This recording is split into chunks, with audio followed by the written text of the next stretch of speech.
السلام عليكم ورحمة الله وبركاته.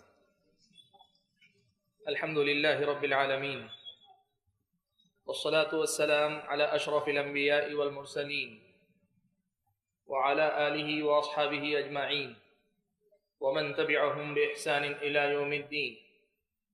يا أيها الذين آمنوا اتقوا الله حق تقاته ولا تموتن إلا وأنتم مسلمون. يا أيها الناس اتقوا ربكم الذي خلقكم من نفس واحدة وخلق منها زوجها وبث منهما رجالا كثيرا ونساء واتقوا الله الذي تساءلون به والأرحام إن الله كان عليكم رقيبا. يا أيها الذين آمنوا اتقوا الله وقولوا قولا سديدا يصلح لكم أعمالكم ويغفر لكم ذنوبكم ومن يطع الله ورسوله فقد فاز فوزا عظيما. أما بعد فأعوذ بالله من الشيطان الرجيم. بسم الله الرحمن الرحيم.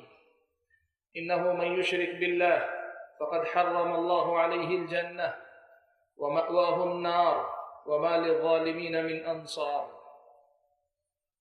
محترم المقام صدر جلسہ،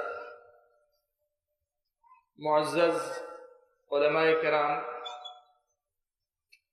میرے اپنے نوجوان بھائیوں، ساتھیوں، بزرگوں اور ماماؤں اور بہنوں جن تک ہماری آواز پہنچ رہی ہے، مجھے آپ حضرات کے سامنے ایک ایسے عنوان پر بات کرنی ہے جو عنوان اسلام ہے، اسلام کا خلاصہ ہے، اسلام کا نچوڑ ہے، اور در حقیقت ایک ایسا عنوان جس پر ہر مسلمان کو پوری طریقے سے واقفیت حاصل ہونی چاہیے، ایک ایسا عنوان کہ جس پر میری اور آپ کی اس دنیا کی قدر و قیمت اور میری اور آپ سبھی کی اخروی نجات کا دار و مدار ہے۔ بھائیوں، آپ نے عنوان سنا، توحید کے بغیر نجات ناممکن ہے۔ توحید اللہ تبارک و تعالیٰ کو ایک جاننا، ماننا اور صرف اس کے جو حق ہیں وہ اسی کو دینا، یہ میری اور آپ کی زندگی کا مقصد ہے۔ اللہ تعالیٰ نے فرمایا وَمَا خَلَقْتُ الْجِنَّ وَالْإِنسَ إِلَّا لِيَعْبُدُونَ، میں نے جن اور انسانوں کو اس لیے پیدا کیا کہ وہ میری ہی عبادت کریں۔ اس آیت میں سب سے پہلی بات تو اللہ نے یہ بتائی کہ تمہاری زندگی کا مقصد ہے، تم بے مقصد نہیں ہو، تمہاری اپنی زندگی کا ایک ہدف ہے، ایک ٹارگٹ ہے جس کو تمہیں پورا کرنا ہے۔ اور دوسری بات اللہ تعالیٰ نے جو اس میں بیان فرمائی اس ہدف کی وضاحت ہے، اس مقصد کی وضاحت ہے۔ اللہ نے کہا تمہاری تخلیق کا، پیدا کیے جانے کا مقصد اللہ کی عبادت ہے۔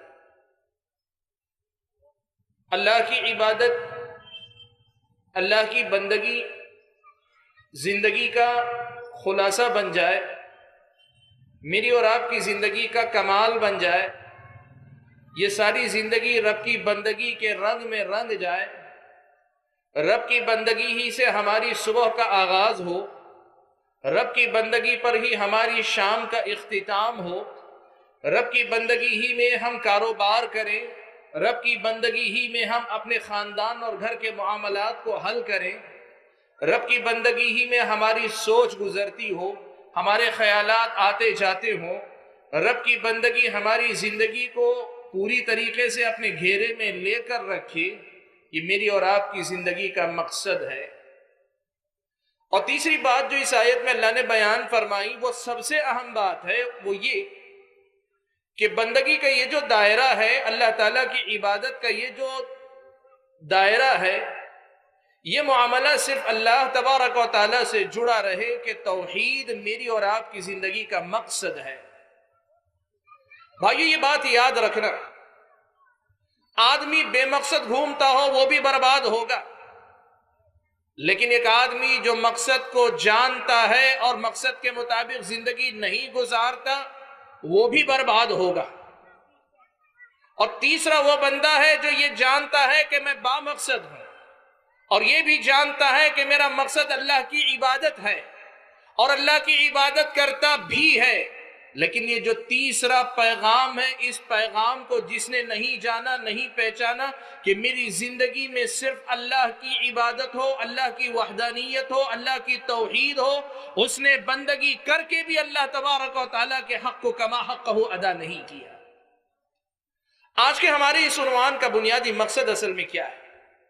مقصد دراصل یہ ہے کہ ہم اور آپ جس ماحول میں جی رہے ہیں، اس ماحول میں جینے والے یہ مسلمان بھائی اور بہن، یہ مسلمان حضرات و خواتین، یہ مسلمان نوجوان اور بزرگ، ان مسلمانوں کے اپنے بڑے اور چھوٹے رب کی معرفت کسی نہ کسی درجے میں رکھتے ضرور ہیں۔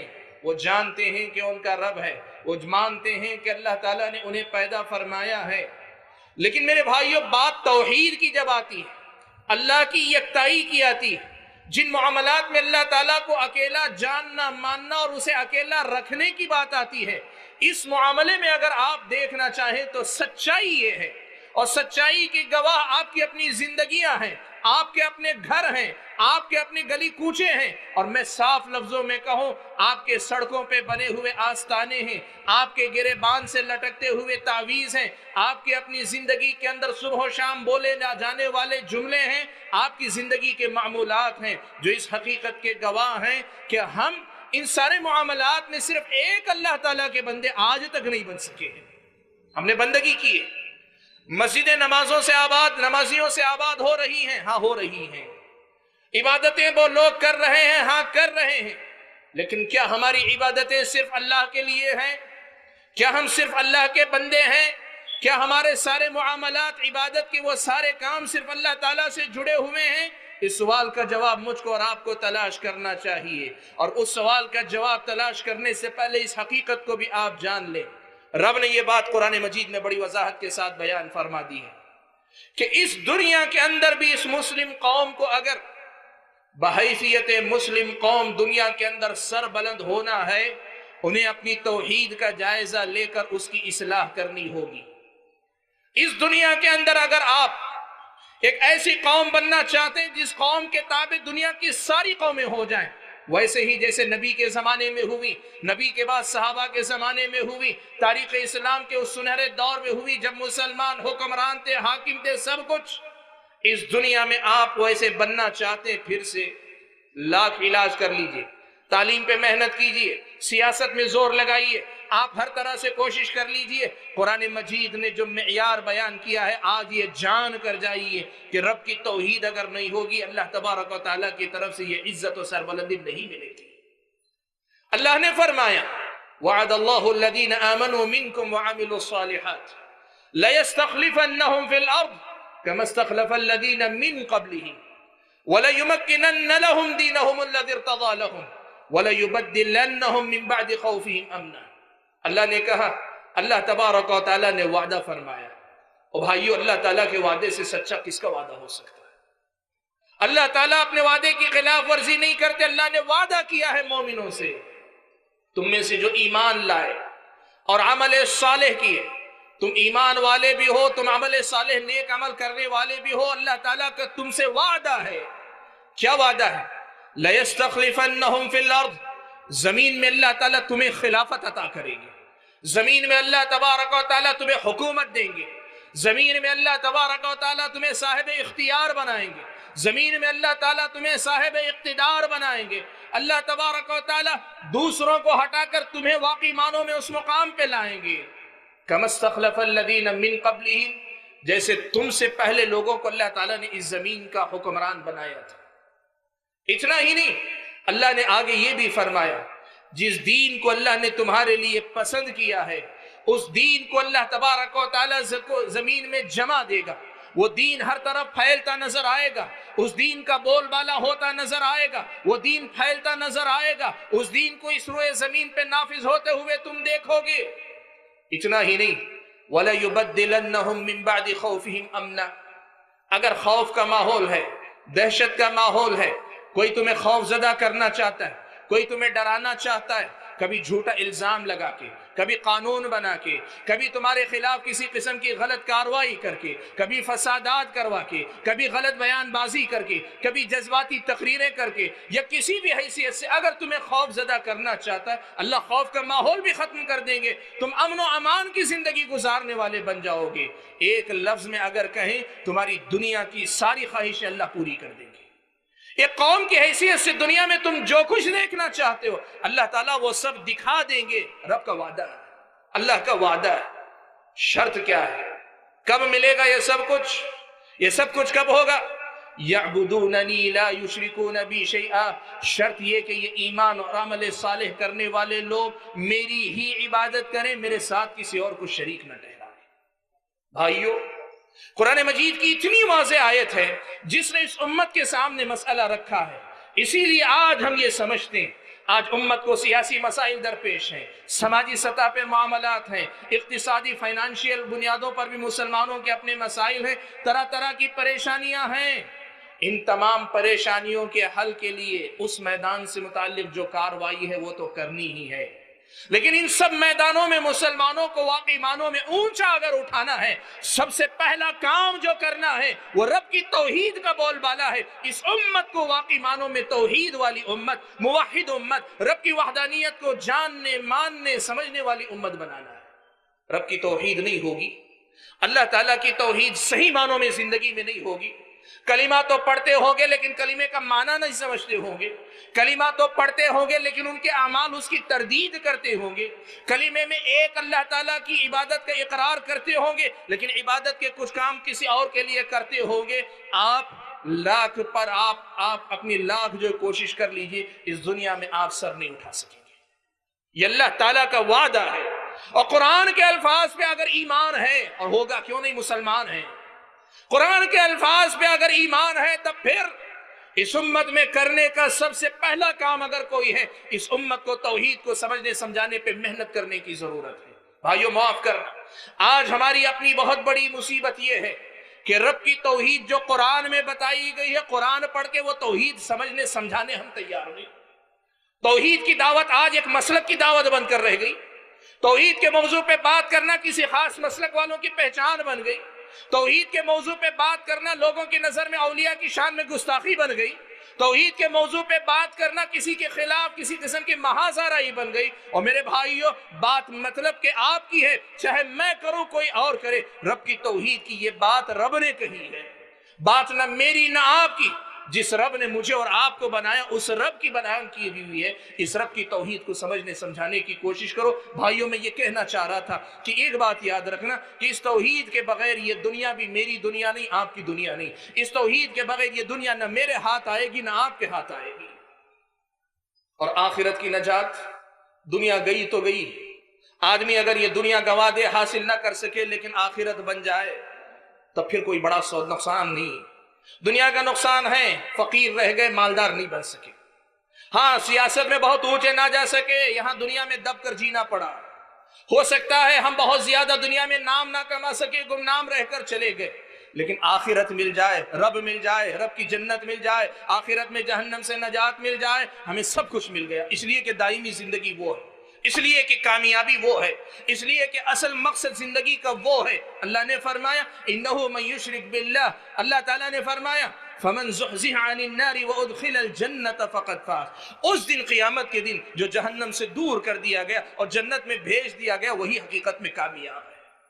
لیکن میرے بھائیو، توحید اگر نہیں ہوگی، شرک کے ساتھ اگر کوئی آدمی جائے گا، اللہ تعالیٰ نے کہہ دیا انہ من یشرک باللہ، جو آدمی اللہ کے ساتھ شرک کرے گا، شریک ٹھہرائے گا، فقد حرم اللہ علیہ الجنہ، اللہ نے اس پر جنت کو حرام کر دیا ہے. رب نے جنت کو حرام کر دیا.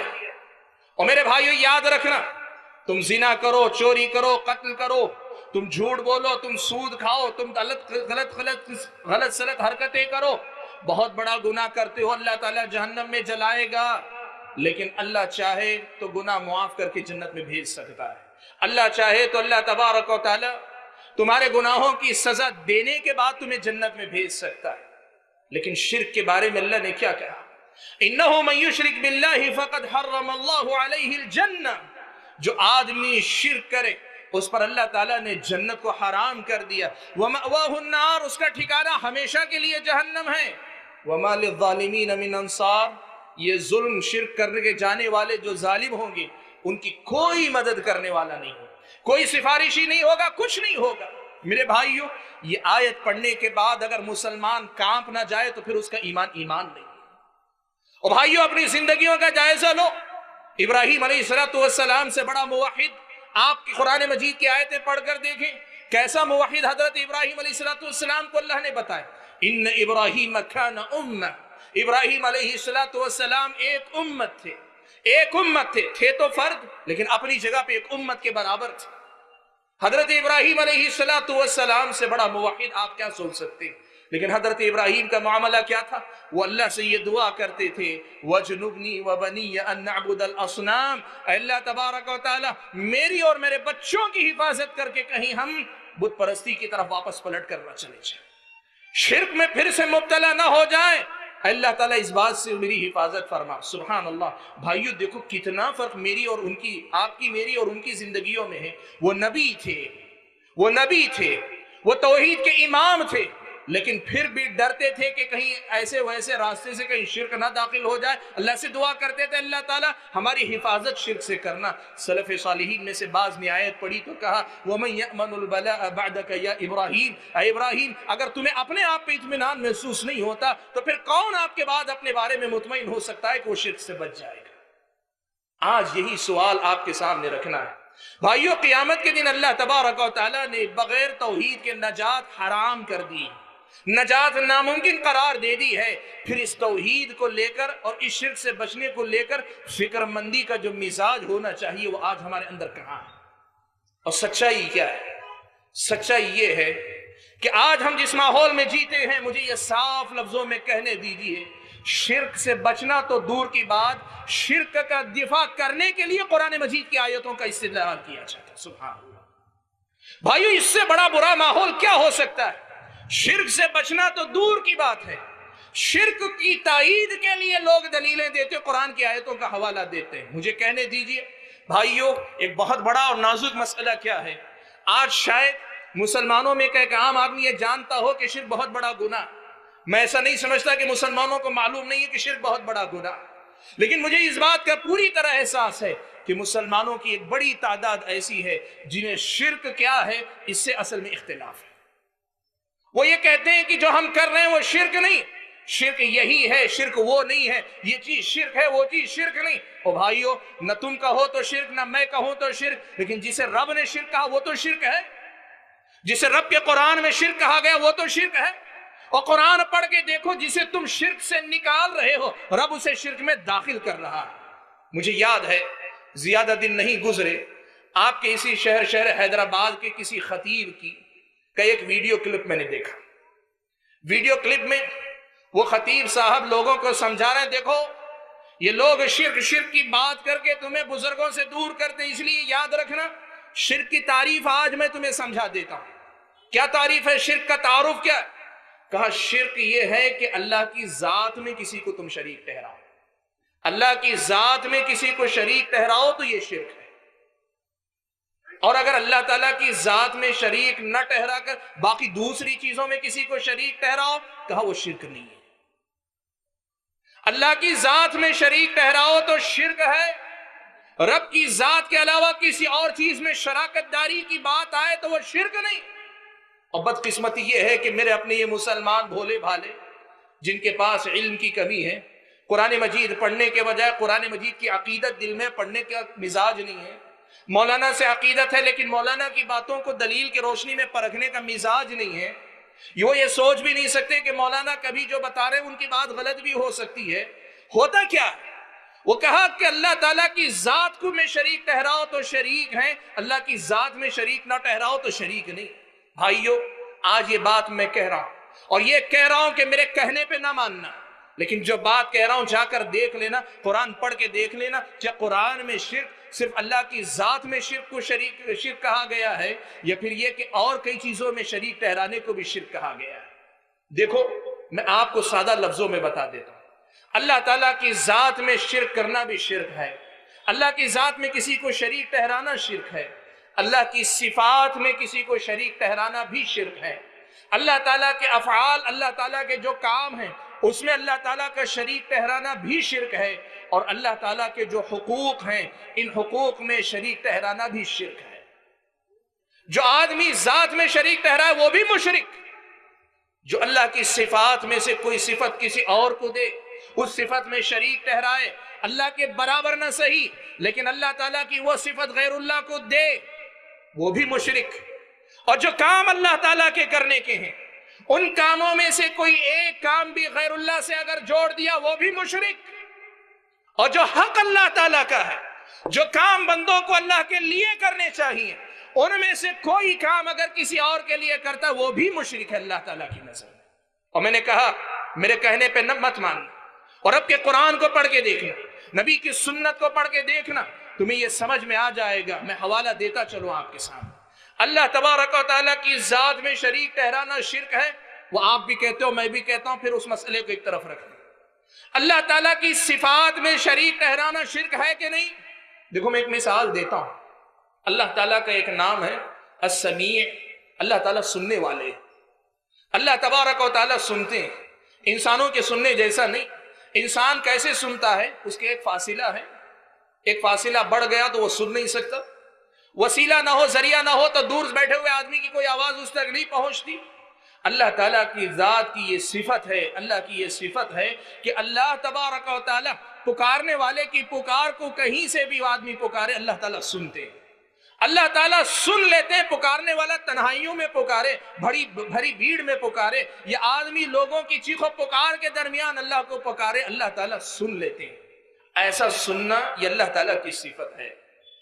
اور اگر کوئی آدمی کسی پیر، کسی فقیر، کسی بابا، کسی ولی، کسی نبی یا کسی عالم، کسی علامہ، کسی مولانا کے بارے میں یہ عقیدہ رکھے کہ وہ ہیں تو بغداد میں، وہ ہیں تو اجمیر میں، وہ ہیں تو کسی اور مقام پہ، لیکن وہ ایسے ہی سن لیتے ہیں میری پکار، میں یہاں سے آواز دیتا ہوں، او بابا، او فقیر، او بابا، میری آواز سن لیتے ہیں۔ اور بتاؤ اللہ تعالیٰ کی صفت غیر اللہ کو دینا ہوا کہ نہیں ہوا؟ اور اللہ نے اسے شرک کہا ہے۔ اللہ نے کہا ان تدعوہم لا يسمعوا دعاءکم، یہ جو انتقال کر گئے لوگ ہیں، جو انتقال کر گئے، ان تدعوہم لا يسمعوا دعاءکم، اگر تم ان کو پکارو تو یہ تمہاری پکار نہیں سنیں گے۔ یہ سننا اللہ کی صفت ہے۔ وَلَوْ سَمِعُوا مَا اسْتَجَابُوا لَكُمْ، فرض کر لو، مان بھی لو کہ وہ سن بھی لیتے ہیں، وہ صاحب اختیار نہیں کہ تمہاری پکار پہ لبیک کہتے ہوئے حاضر ہو جائیں۔ مَا اسْتَجَابُوا لَكُمْ، تمہاری پکار کو وہ سن کے آ بھی نہیں سکتے۔ اور آگے اللہ نے جو کہا وہ سنو، وَيَوْمَ الْقِيَامَةِ يَكْفُرُونَ بِشِرْكِكُمْ، قیامت کا دن جب آئے گا اللہ جب قیامت کا دن آئے گا، وہی جن کو تم پکارتے تھے کہ وہ سنیں گے، وہ تمہارے اس شرک کا انکار کریں گے۔ سبحان اللہ۔ بھائیو، اللہ نے پکارنے کو شرک کہا ہے، اللہ تعالیٰ نے یہ سننے کی صفت کسی اور کے اندر دینے کو شرک کہا ہے۔ معاملہ اصل میں یہی ہے کہ ہم نے شرک کی تعریف بھی اپنی بنائی ہے، رب کی کتاب اور نبی کی سنت والی نہیں اپنائی ہے۔ رب کی ذات میں شرک بھی شرک ہے، رب کی صفات میں شرک بھی شرک ہے، اور رب کے کاموں میں شرک بھی شرک۔ آج کتنے ایسے مسلمان ہیں جو بزرگوں کے متعلق یہ عقیدہ رکھتے ہیں کہ کائنات میں اللہ نے تصرف کا اختیار دے دیا ہے، وہ جو چاہے کر سکتے ہیں، ان کے حکم سے سورج رک سکتا ہے، ان کے حکم سے ڈوبا ہوا سورج نکل کے آتا ہے۔ کرامت کے نام پہ کتنے قصے آپ کو چاہیے، کتنی ایسی باتیں چاہیے؟ وہ سمجھتے ہیں کہ وہ ان کے پاس ملکیت ہے، ان کے پاس اختیارات ہیں، ان کے پاس دنیا کے اندر تدبیر کا اختیار۔ یاد رکھنا، تخلیق کے معاملے میں بھی رب اکیلا ہے، صرف رب نے پیدا کیا، رب کے علاوہ کوئی نہیں جو کسی کو پیدا کرے۔ زمین کا ذرہ ہو، سمندر کا قطرہ ہو، پیدا کرنے والا صرف رب ہے، رب کے علاوہ کوئی نہیں۔ اور یہاں کے ذرے ذرے کا، قطرے قطرے کا مالک بھی صرف اللہ تبارک و تعالی ہے، رب کے علاوہ کوئی نہیں جو یہاں کے ذرے کا بھی مالک ہو، کوئی نہیں ہے۔ اور اگر کوئی آدمی کہے فلاں کے پاس بھی یہ ملکیت ہے، فلاں بھی مالک ہے، یہ اللہ تعالیٰ کی اس حق کے ملکیت میں شرک ہے۔ اور اللہ تبارک و تعالیٰ اکیلے ہیں جو اس کائنات کی تدبیر نظام بھی چلاتے ہیں۔ اللہ کے حکم سے اللہ تعالیٰ حکم دیتے ہیں، فرشتے اس کے حکم کی تابع داری کرتے ہیں، لیکن مرضی صرف اللہ کی چلتی ہے، فرشتوں کی مرضی نہیں چلتی۔ جو آدمی یہ سمجھے کہ فرشتے کے اللہ تعالیٰ کے علاوہ یہاں بزرگوں کی مرضی بھی چلتی ہے، لوگوں نے کیا کچھ نہیں کہا بھائیو، کیا کچھ نہیں کہا۔ آپ نے ایسے واقعات بھی سنے ہیں۔ شیخ عبد القادر جیلانی رحمت اللہ علیہ کے بارے میں یہ بات کہی گئی، حالانکہ شیخ عبد القادر جیلانی رحمت اللہ علیہ اس سے بری ہیں۔ لوگوں نے کہا اتنا اختیار رکھتے تھے کہ فرشتے نے جان لے لی، وہ اوپر جا رہا تھا، شیخ عبد القادر جیلانی رحمت اللہ علیہ نے ملک الموت سے تھیلی چھین لی، ساری روحیں نکال کر واپس پھر مردوں کے اندر ڈال دی۔ او بھائیو، کائنات میں تصرف کا اختیار صرف اللہ تعالیٰ کو ہے، رب کے علاوہ یہاں کوئی نہیں ہے جو اس قسم کا کوئی تصرف کر سکے۔ اگر غیر اللہ کے لیے ایسا تصرف کوئی ثابت کرتا ہے تو یہ اللہ کے اس حق کے تصرف میں شرک ہے، یہ اللہ تعالیٰ کے ساتھ شرک ہے۔ اور یہ بات میں نہیں کہہ رہا، آپ قرآن مجید پڑھ کر دیکھو، سورہ سبا کی 1.5 آیت میں اللہ تعالیٰ نے سارا معاملہ سمجھا دیا، سارا معاملہ اللہ تعالیٰ نے سمجھا دیا۔ سورہ سبا کی 1.5 آیت اللہ نے سارا مسئلہ سمجھا دیا۔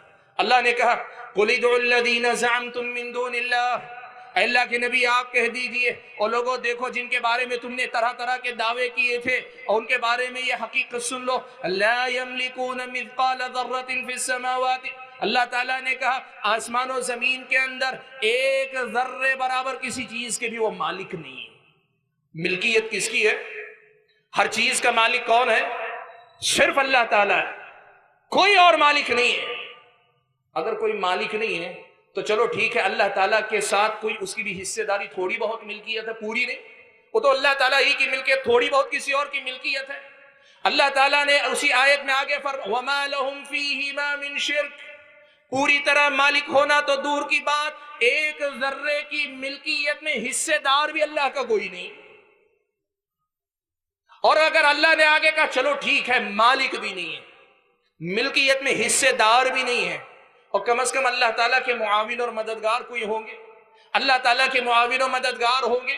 لوگ کہتے ہیں نا کہ اللہ تعالیٰ کے یہ قریبی بندے ہیں، اللہ تعالیٰ نے کائنات کا نظام ان کے حوالے کر دیا ہے، اللہ کے محبوب ہیں، چہیتے ہیں کہ اللہ کے کوئی مددگار ہیں۔ اللہ نے کہا وَمَا لَهُ مِنْهُمْ مِنْ ظَهِيرٍ، اللہ تبارک و تعالیٰ کا کوئی ان معاملات میں معاون اور مددگار بھی نہیں ہے۔ اور قرآن کے الفاظ، یہ قرآن کی عبارتیں، یہ قرآن کے کلمات، یہ قرآن کے اپنے کلمات کبھی اپنے دل کے کانوں سے سن لیا کرو تو اللہ تعالیٰ تمہارے دلوں کو کھول دے۔ وَمَا لَهُ مِنْهُمْ مِنْ ظَهِيرٍ، اور کہا چلو ٹھیک ہے مالک بھی نہیں، ملکیت میں حصے دار بھی نہیں، اور اللہ تعالیٰ کے معاون و مددگار بھی نہیں، لیکن بڑا مقام و مرتبہ اللہ کے پاس ہے، اس وجہ سے ان کی سفارش سے معاملات حل ہو جاتے ہیں، ان کی سفارش سے معاملات حل ہو جاتے ہیں۔ اللہ نے کہا وَلَا تَنْفَعُ الشَّفَاعَةُ عِنْدَهُ إِلَّا لِمَنْ أَذِنَ لَهُ، اللہ نے کہا ایسا بھی کوئی نہیں جو خود اپنے بل پہ اللہ کے سامنے سفارش کر جائے۔ سبحان اللہ۔ او بھائیو، سارا شرک تو انہی نقطوں پہ رکا ہے، سارے شرک کا خلاصہ انہی باتوں پہ تو رکا ہے۔ قرآن کی 1.5 آیت پوری زندگی ہم نہ سمجھ سکے، قرآن کی اس واضح تعلیم کو نہ سمجھ سکے تو ہم نے توحید کیا سمجھی؟ اور بھائیو یاد رکھنا، سمجھنے کی کوشش کرو، اللہ تبارک و تعالیٰ کی ذات ہو، اس کی صفات ہوں، اس کے افعال یعنی اللہ کے کام ہوں، حتیٰ کہ اللہ کے جو حقوق ہیں، سجدہ اللہ کا حق ہے، رکوع اللہ کا حق ہے، تعظیم کا وہ درجہ جس میں غائب درجہ آدمی ذلیل اور اپنے آپ کو جھکا لیتا ہے، وہ تعظیم اللہ تبارک و تعالیٰ کا حق ہے۔ اللہ تبارک و تعالیٰ کے جو حق ہیں، نام پہ کسی کے جانور کا کٹنا وہ صرف اللہ کا حق ہے، کسی اور کے نام کی قسم کھانا، قسم صرف اللہ کا نام اس کا حقدار ہے۔ یہ سارے معاملات، یہ حق صرف اللہ کو جانے چاہیے، اور پکارے جانا یہ بھی اللہ ہی کا حق ہے، اللہ کے علاوہ کسی اور کا حق نہیں۔ کوئی آدمی ان میں سے کوئی چیز غیر اللہ کو دیا، اس نے اس حق کے اندر اللہ تعالیٰ کے ساتھ شریک ٹھہرایا۔ اللہ کے نبی صلی اللہ علیہ وسلم نے کیا کہا؟ بھائیو، دعا، پکارنا، آواز دینا، قرآن مجید کے الفاظ کی روشنی میں غیر اللہ کو آواز دینا یہ شرک رب نے کہا۔ آپ کہتے ہیں کہ نہیں، پکارنا شرک نہیں۔ لوگ مثال دیتے، کہتے تم اپنے ابا کو نہیں پکارتے، ضرورت پڑنے پہ اپنے فلاں کو نہیں پکارتے، او میرے بھائیو چلو ٹھیک ہے، مثالیں بعد میں، قرآن مجید کے ان الفاظ کا مطلب ہی سمجھا دو. ان تدعوہم لا يسمعوا دعاءکم، اگر تم ان کو پکارو گے وہ تمہاری آواز کو نہیں سنتے. یہ کون سی پکار ہے؟ امت کو یہی سمجھا دو. مشرکین کیسے اللہ کو پکارتے تھے کہ اللہ نے اسے شرک کہا ہے، ویسی ہر پکار اس امت کے اندر بھی شرک ہوگی. امت کو سمجھاؤ. توحید پہ بات تو کبھی نہیں ہوتی، اور جب شرک بتایا جاتا ہے تو شرک کو دلیل دینے کے لیے لوگ جو ہے شرک کا دفاع کرتے ہیں. سبحان اللہ. بھائیو میری بات آگے سمجھو. بہت سارے لوگوں نے یہ کہا کہ ٹھیک ہے، اللہ کی ذات میں، اللہ کی صفات میں، اللہ کے فعل میں، اللہ تعالیٰ کے حقوق میں، ان میں سے کوئی بھی چیز غیر اللہ کو دی گئی تو یہ شرک ہے جو آدمی کو اسلام کے دائرے سے نکال سکتا ہے، نکال دیتا ہے. میرے بھائیو اگر یہ شرک ہے تو بعض لوگوں نے ایک نکتہ نکالا، کہا کہ اصل میں ایسا ہے، جتنی باتیں کہہ رہے ہیں وہ اپنی جگہ صحیح ہے، لیکن یہ شرک کب ہوگا؟ اگر ہم غیر اللہ سے مانگتے ہیں یہ سمجھ کر مانگیں کہ وہی دیتے ہیں تب جا کے شرک ہوگا. اگر ہم یہ سمجھ کر مانگیں کہ وہ اللہ تعالیٰ کے حکم سے دیتے ہیں، یہ اللہ تبارک و تعالیٰ کی اجازت سے دیتے ہیں، تو یہ شرک نہیں ہوگا. لوگوں نے کہا نا، کہا کہ شرک کب ہوگا؟ جب آپ یہ سمجھ لو، کہو اللہ تعالیٰ کے بجائے وہ دیتا ہے، اللہ کے مقابلے میں اس سے مانگو تو شرک. لیکن اگر یہ عقیدہ رکھ کر مانگو کہ دیتا تو اللہ ہی ہے لیکن ان کے واسطے وسیلے سے دیتا ہے، اس لیے ہم ان کے واسطے وسیلے سے مانگتے ہیں کہ اللہ کے پاس دلا دو، کہا یہ شرک نہیں. اور میرے بھائیو قرآن مجید کے ساتھ نبی کی سنت اگر پڑھنے لگو تمہیں سمجھ میں آ جائے گا کہ اللہ کے نبی صلی اللہ علیہ وسلم نے یہ بات بیان فرمائی. مکہ کے مشرکوں کا شرک یہی شرک تو تھا. مکہ کے مشرک یہ نہیں کہتے کہ اللہ کے مقابلے میں وہ دینے والے ہیں. مکہ کے مشرک کبھی یہ نہیں کہتے تھے کہ اللہ کی ضرورت نہیں، ہم ان سے لے لیں گے. مکہ کے مشرک کیا کہتے تھے؟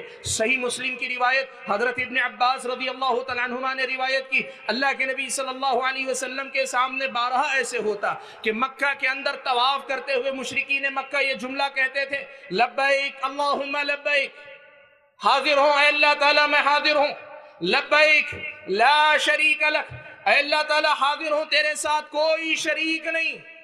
اللہ کے نبی صلی اللہ علیہ وسلم کہتے قد قد، کہتے اللہ کے نبی صلی اللہ علیہ وسلم ہو گیا، مسلمان ہو گئے، لگتا اس لیے کہ کہہ رہے اللہ کے ساتھ کوئی شریک نہیں.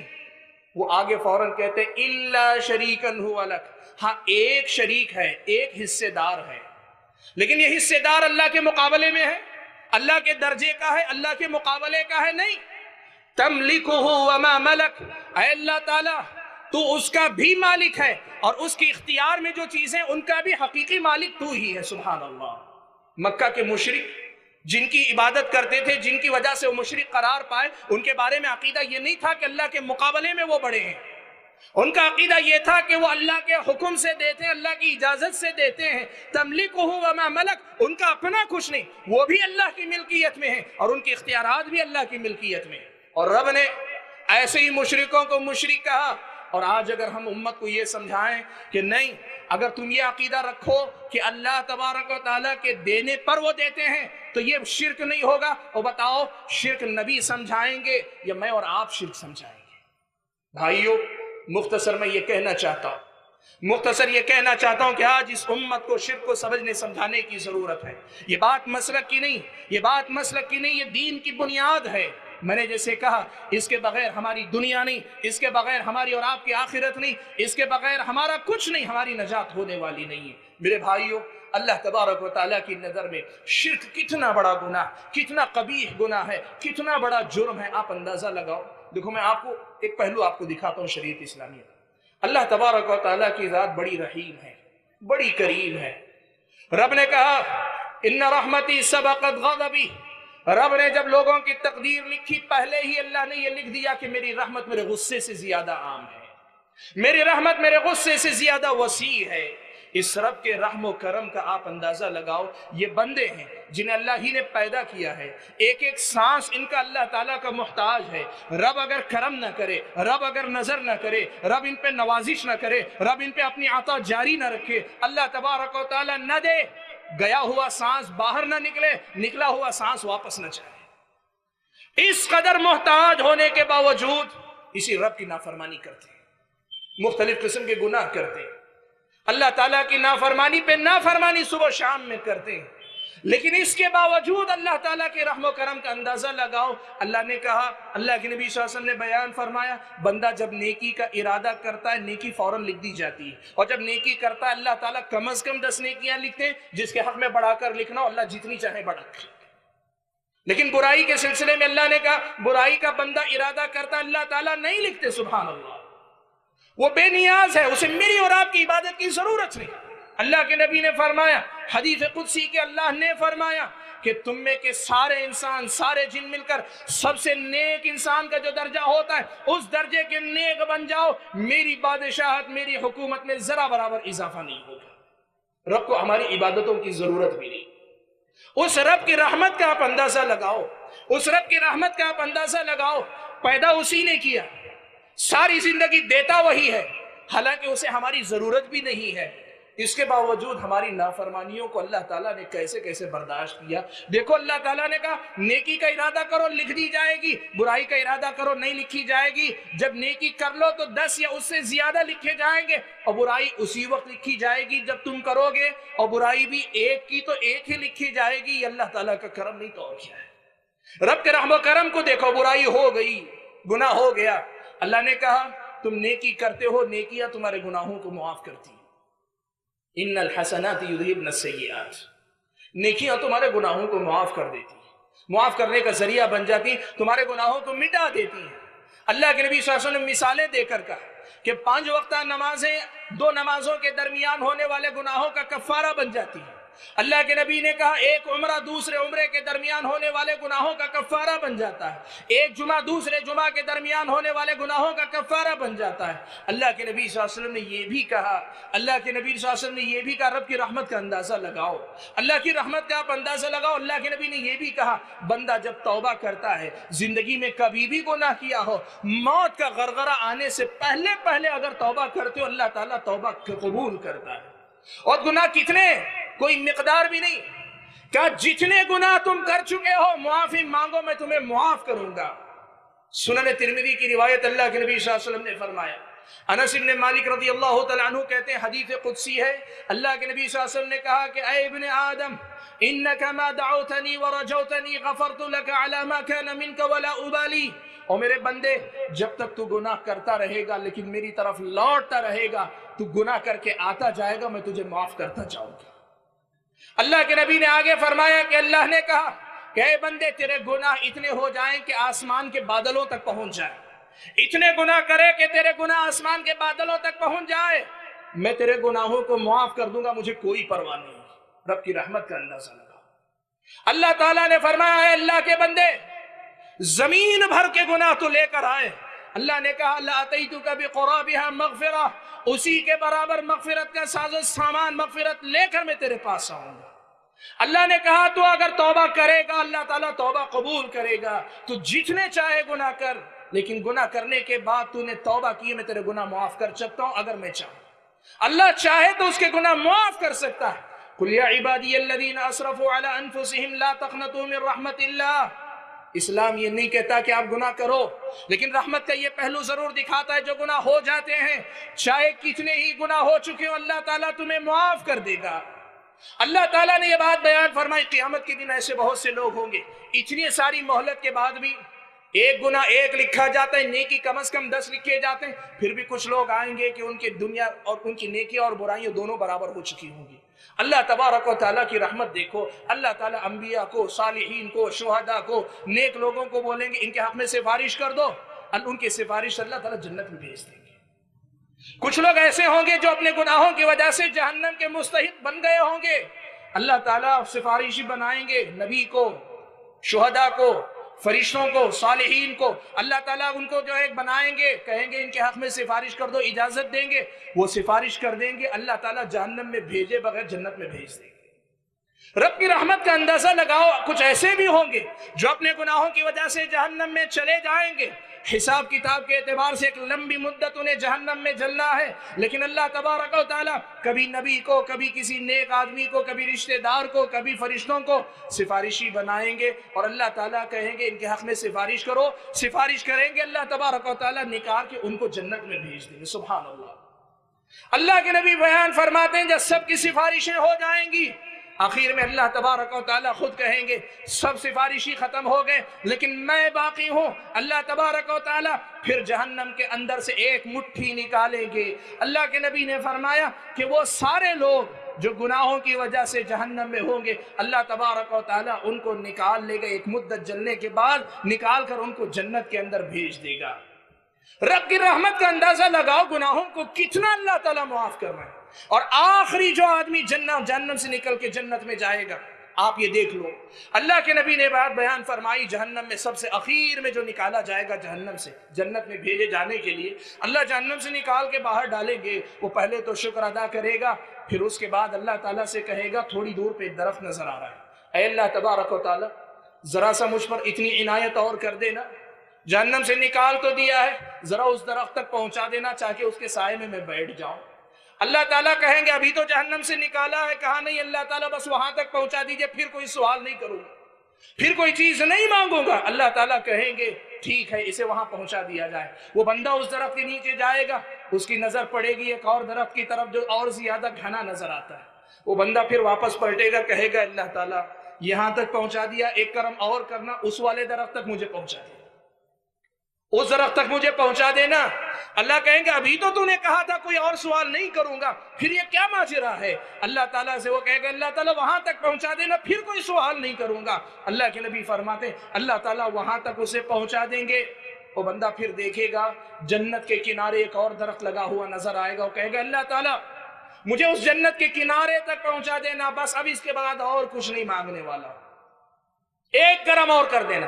اللہ تعالیٰ کہیں گے اللہ تعالیٰ کہیں گے اے بندے اتنی مرتبہ ہر بار میں کہتے ہو کہ نہیں مانگوں گا پھر سے مانگتے ہو.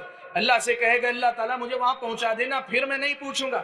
نبی فرماتے اللہ تعالیٰ وہاں پہنچا دیں گے. وہ بندہ جب وہاں جائے گا تو جنت کے اندر جو مومن موجود ہیں ان کی آپس میں گفتگو کرنے ہنسنے بولنے کی آوازیں آئیں گی. اس کے دل میں پھر تڑپ پیدا ہوگی. اللہ سے پھر کہے گا اللہ تعالیٰ جب اتنا ہی کرم کیا ہے تو ایک کرم اور کرنا ذرا سا جنت میں داخل کر دینا.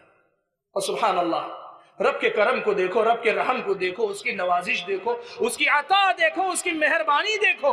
اللہ کے نبی فرماتے ہیں اللہ تبارک و تعالیٰ کہیں گے کہ جا میں تجھے جنت میں داخل کرتا ہوں اور جنت میں جانے کے بعد کیا دوں گا تجھے. کہا دنیا جتنی بڑی دنیا ہے کم از کم اتنا حصہ نہیں بلکہ اس کے 10 گنا بڑا حصہ جنت میں تجھ اکیلے کو میں دے رہا ہوں. سبحان اللہ. اور بھائیوں جس رب کی رحمت اتنی وسیع ہے اس رب نے یہ کہا ہے انہو من یشرک باللہ فقد حرم اللہ علیہ الجنہ. جو اللہ کے ساتھ شرک کر کے جائے گا اللہ تعالیٰ اسے معاف نہیں کرے گا. سفارش کی بات اللہ کے نبی کی میں نے ابھی آپ کے سامنے رکھی. نبی نے خود یہ بات بیان فرمائی کہ سفارش کرتے جائیں گے میں اپنی امت کے حق میں سفارش کروں گا الا من حبسہ القرآن لیکن وہ جسے قرآن نے روک لیا ہو میں بھی اس کے حق میں سفارش نہیں کر پاؤں گا. وہ کون ہے؟ یہ وہ لوگ ہیں جو یا تو کافر ہو کے مرے یا شرک کر کے مرے. شرک کے ساتھ جانے والے کے لیے یہ سارے دروازے بند ہیں. او بھائیو کوئی آدمی سوچے کہ یہ کیا ماجرا ہے. رب کی رحمت میں شرابی کو جگہ جواری کو جگہ قاتل کو جگہ چاہے ایک لمبی مدت کے بعد والدین کے نافرمان کو جگہ سب کے لیے اللہ تعالیٰ کی رحمت شامل ہے. لیکن ایک مشرک ایسا ہے جس کے لیے اللہ نے کہہ دیا کبھی اللہ تعالیٰ معاف نہیں کرے گا. کیوں؟ او بھائیو کبھی سوچا ہے آپ نے کیوں؟ اس لیے کہ یہ اللہ تبارک و تعالیٰ کا غرور ہے یہ اللہ تعالیٰ کی کبریائی ہے یہ اللہ تبارک و تعالیٰ کی بڑائی ہے. اور سبحان اللہ کبھی شرک کی حقیقت پہ غور کر لو. شرک کو یہ درجہ اللہ نے جو دیا ہے سمجھ میں آ جائے گا. شرک کیا ہے؟ وہ رب جس رب کی عظمتوں کا کوئی اندازہ نہیں لگا سکتا. وہ رب جسے آج تک کوئی کما حقہ جان نہیں سکا. رب کے اللہ کے نبی نے کہا لا احصی ثناء علیک اے اللہ تعالیٰ میں بھی تیری کما حقہ تعریف نہیں کر سکتا. انت کما اثنیت علی نفسک. اتنے عظیم رب کے ساتھ جا کر تم شریک کس کو ٹھہراتے ہو؟ ایک وہ آدمی جو مر گیا ہے اپنی مرضی سے خود کو غسل نہیں دے سکتا غسال کا محتاج ہے. وہ نیک ہے وہ بزرگ ہے وہ ولی ہے لیکن اپنے غسل کے لیے دوسروں کا محتاج ہے. جو خود اپنے لیے محتاج ہے ضرورت مند ہے اسے رب کے ساتھ جا کے حصے دار بناتے ہو رب کے حقوق اس کو دیتے ہو. اس سے بڑی اللہ تبارک و تعالیٰ کے ساتھ گستاخی کیا ہو سکتی ہے؟ میرے بھائیوں سوچو ہم نے کیسا ظلم کیا اللہ تعالیٰ کے ساتھ. شرک کو اللہ نے یہ درجہ کیوں دیا ہے؟ کیوں اللہ نے شرک کے بارے میں یہ کہا ہے؟ معاف کرنا، میں آج اگر کچھ نام لوں تو آپ اس کو برا نہ سمجھنا. ہم نے کیسا کیسا ظلم اللہ کے ساتھ کیا ہے. ہمارے جو اولیاء جن کے نام پہ ولی جن کو مانا جاتا ہے، ان میں سے کیسے کیسے ولی آپ کو پتا ہے؟ ایک کا نام ہے برہنہ شاہ ولی. اور ظالموں، ایک ایسا شخص جو برہنہ رہتا تھا یا جس کی برہنگی کو لوگوں نے کرامت سمجھا، ایسے برہنہ شخص کو رب کے ساتھ شریک ٹھہراتے ہو. اور بتاؤ، رب اگر غصہ نہ ہو، رب اگر جنت حرام نہ کرے تو پھر ہو کیا کرے؟ بھائیوں، جا کر غور کرو. جن کو اللہ تعالیٰ کے معاملات میں حصے دار اور شریک بنایا جا رہا ہے، کیا یہ اللہ تبارک و تعالیٰ کے ساتھ گستاخی نہیں ہے؟ اسی لیے اللہ تبارک و تعالیٰ نے یہ بات کہی ہے. یاد رکھنا، آدمی بڑا نیک ہے، بڑا خیر خواہ ہے، لوگوں پہ مال خرچ کرتا ہے، ساری دنیا کی خوبیاں، توحید نہیں ہے. اللہ نے کہا وہ جہنم میں ہمیشہ جلے گا. کبھی کبھار آدمی کے ذہن میں سوال آتا، بھئی اتنا نیک آدمی تھا، ساری دنیا کا بھلا کرتا تھا، اور پھر کیسے ہمیشہ کا جہنمی؟ اس لیے کہ جو رب کا نہیں ہوا وہ کسی کا نہیں ہوتا. جو رب کا نہیں ہوا وہ کسی کا نہیں ہوتا، اور جو سب کا ہو جائے رب کا نہ ہو وہ کچھ نہیں ہوتا ہے. اسلام کی نظر میں توحید بنیاد ہے. توحید نہ ہو تو اللہ تعالیٰ کے پاس نجات ناممکن ہے. انہ من یشرک باللہ فقد حرم اللہ علیہ الجنہ. بھائیو، کیسے کیسے لوگوں کو ہم نے جو اللہ تعالیٰ کے ساتھ شریک اور حصے دار بنایا ہے. آپ اسے حصے دار نہیں سمجھتے ہوں گے تو جا کے قرآن پڑھیں، نبی کی سنت پڑھیں، دیکھیں کہ یہ کام اللہ کی نظر میں شرک ہے کہ نہیں.